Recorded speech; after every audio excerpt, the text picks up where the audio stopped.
हम लोग अपने जीवन में कमाई का जरिया ढूंढते रहते हैं और कभी कभी ऐसा होता है, बल्कि शायद हमेशा ऐसा होता है कि हम लोग सिर्फ सोचते रह जाते हैं। दिक्कतें सबके जीवन में आती हैं, किसके जीवन में नहीं आती। लेकिन आज हम आपको बताते हैं कानपुर की स्कूटी वाली दीदी के बारे में। जी हाँ, ये वो कहानी है जिनको सुन के आप हैरान भी हो जाएंगे और शायद आपको एक वो जज्बा मिलेगा कि अगर इंसान कुछ करना चाहे तो वाकई में वो कर सकता है। हम इस समय मौजूद हैं कानपुर में और यहाँ पर अपनी एक स्कूटी पे पूरा एक खाने का एक आइटम, पूरा कई सारे आइटम बनाती हैं यहाँ पर राधा दीदी। ये यहाँ पर स्कूटी पे आती हैं, स्कूटी पे ही अपना स्टोव रखती हैं और इसके साथ ही साथ यहीं पे बनाकर इसी से बेचती हैं। इसके पीछे की कहानी क्या है, आखिर ऐसा क्यों इनको करना पड़ा, उससे उन्हीं से जान लेते हैं।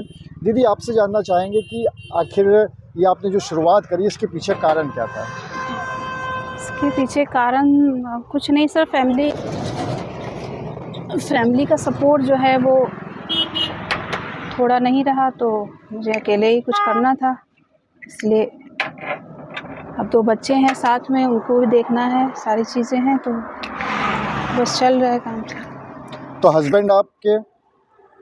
हस्बैंड मेरे नहीं है सर, ख़त्म हो गए। 3 साल हो गए उनको ख़त्म हुए। तो मुझे 2 बच्चों के साथ फिर खुद सर्वाइव करना था, तो सोचा कुछ अच्छा अपना स्टार्टअप कुछ शुरू किया जाए। अब सब चीज़ शुरू करने के लिए सारी चीज़ें हैं, इकोनॉमिकल प्रॉब्लम्स भी हैं। अब बच्चों के साथ अभी तक सर्वाइव कर रहे हैं अकेले, तो देख रहे हैं सर, बस स्टार्टिंग है। अब धीरे धीरे शायद इसी से कुछ हो पाए आगे, तो फिर। अच्छा, इतनी हिम्मत दीदी कैसे आती है? क्योंकि बहुत लोग सोचते हैं कि हम अपना खुद का स्टार्टअप, खुद का काम शुरू कर पाएँ, लेकिन वो लोग शुरू भी नहीं कर पाते और सबसे बड़ी बात, शुरू भी करना चाहते हैं तो बहुत एक लार्ज स्केल पे करना चाहते हैं। जी जी। तो आपके पास कहाँ से ये आइडिया आया, कहाँ से सोचा आपने? लार्ज स्केल पर शुरू करना थोड़ा रिस्की भी लगता है मुझे कभी कभी, कि लगता है कि आपने काम डाला, हो सकता है कभी सक्सेस हुआ, नहीं हुआ, लॉस हो गया।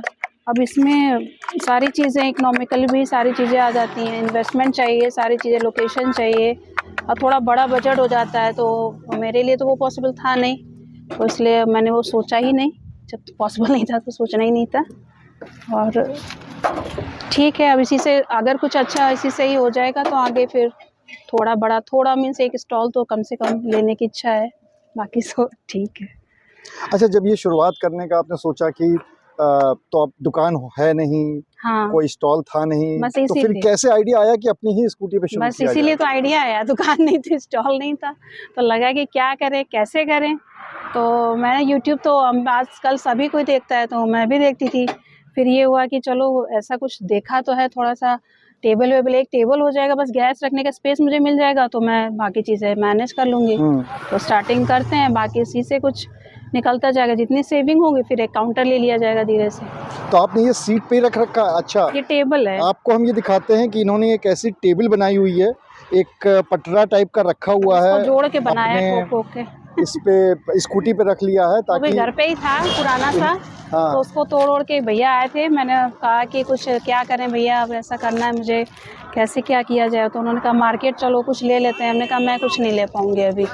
तो वो 2 पटरे थे, उन्होंने रख के जोड़ दिया। उन्होंने कहा बस ठीक है, ऐसे कर देते हैं और इसी के ऊपर अपना स्टार्ट कर देते हैं। अच्छा, तो यहाँ पर जब शुरुआत करने की आपने सोची तो सबसे दिक्कत आई किसी चीज़ की, या घर वालों ने मना किया, या किसी ने कहा कि नहीं आप ऐसा? अब घर वालों को तो जी, सिगरेट नहीं है भैया, घर वालों को तो कोई वो नहीं है भाई। मम्मी है साथ में, मम्मी इसके लिए किसी चीज़ के लिए भी कभी कुछ नहीं कहा उन्होंने। घर वालों ने पूरा सपोर्ट हाँ, किया? कि करो, तुम्हें मतलब तुमने कभी तक कुछ गलत ऐसा किया नहीं है, करोगी जो भी सोचोगी तो अच्छा ही सोच के करोगी। उनका सपोर्ट रहा है फैमिली का, मम्मी का मतलब, और फैमिली। अब आगे के लिए क्या सोचा है? अब आगे के लिए बस ये फूड का ही कुछ काम थोड़ा बड़े स्केल पे कर पाए तो वही करने का सोच रही। चिकन वगैरह घर का, थोड़ा घर का खाना टाइप में थोड़ा सा अच्छा बना लेती हूँ, लगता है, लोग कहते हैं अच्छा बनाती हो, तो सोचा उसी का ही कुछ आगे चिकन विकन का काम हो जाए। तो देखिए, जज्बा अगर इंसान के अंदर होता है तो किस तरीके से अपनी थोड़ी बिना पूंजी के भी आदमी शुरुआत कर लेता है। उसको अपना घर परिवार चलाना होता है और शायद ऐसे ही लोगों को देखकर किसी शायर ने 1-2 लाइनें ज़रूर कही थी कि कोशिश करने वालों की कभी हार नहीं होती। अगर आप इस तरह की जो कहीं भी चीज़ें देखते हैं, स्कूटी वाली दीदी क्या हैं, चाहिए वो तो भैया इनको आपको? सपोर्ट ज़रूर करिएगा। आप अपने तरीके से सपोर्ट कर सकते हैं। हाँ, आप सिगरेट कह रहे हैं ना लाइक आप? कर नहीं, सकते हैं, शेयर सिगरेट कर एक्चुअली सकते हमको हैं और रखना भी ज़्यादा नहीं से था, मेन था ज़्यादा खाने के लिए लोगों सोचा तक इस था हमने, वीडियो को खाने का पहुंचा ही काम सकते हैं, रखना है। अब ताकि ये ये सब पता तो ये चले हो जाता, कि माँग ये लेते हैं तो स्कूटी वाली जो दीदी थोड़ा-सा हैं, रख दें ये फिर कैसे हमको। अपने परिवार को पालने के लिए यहाँ पे लगातार कोशिश कर रही हैं, अपनी स्कूटी पे ही चल रही हैं। आज ऑमलेट की ट्रे और भी नहीं है यहाँ सर पर आए अगर हम आपको एकदम। बताएं कि ये कहाँ पर हैं, तो कानपुर का मंधना रोड है, जो कानपुर बैराज से मन्ना के लिए जाता है, तो वहीं पे पास में इनका घर है और वहीं उसी रोड के किनारे वो अपनी स्कूटी पे इसको लगाती हैं और यहीं से अपने घर परिवार को चलाती हैं। तो इस जज्बे के साथ और इस कोशिश के साथ ये लगी हुई हैं और हमारी भी ये दुआएं हैं कि बहुत जल्द स्कूटी से आगे वो अपनी शॉप खोल लें और अच्छा खाना सभी लोगों को खिलाते रहें। वीडियो अगर पसंद आया तो लाइक और शेयर ज़रूर करिएगा। नमस्कार।